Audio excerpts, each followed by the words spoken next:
அனைவருக்கும் வணக்கம். இது நீங்கள் பார்த்து கொண்டிருப்பது விழுப்புரம் மாவட்டம் புதுப்பாளையம் கிராமம், அற்புசம்பாளையம் பக்கத்தில் புதுப்பாளையம் கிராமம். இப்போ இங்கே பார்த்தீங்கன்னா மகாபாரதப்படி 18 நாள் அந்த போர் எப்படி நடந்தது, என்ன ஆச்சு, அந்த கதை எல்லாமே மகாபாரத சொற்பொழிவு நடக்கும்.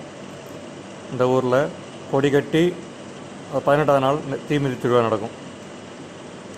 சித்திரை மாதம் அமாவாசை முடிஞ்சு பொதுக்கூட்டம் நடக்கும். ஊரில் கிராம பொதுமக்கள் எல்லாம் கலந்து இது பண்ணி திருவிழா நடத்த ஸ்டார்ட் பண்ணுவாங்க.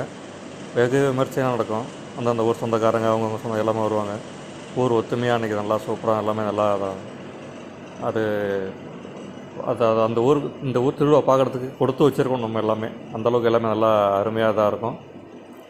ஸோ அதுவும் மகாபாரத சொற்பொழிவு ஆற்ற வரவங்க அவ்வளோ அருமையாக அழகாக எல்லாமே சொல்லுவாங்க. எப்படி நடந்ததுன்னா அந்த போரில் இந்த அரவாணை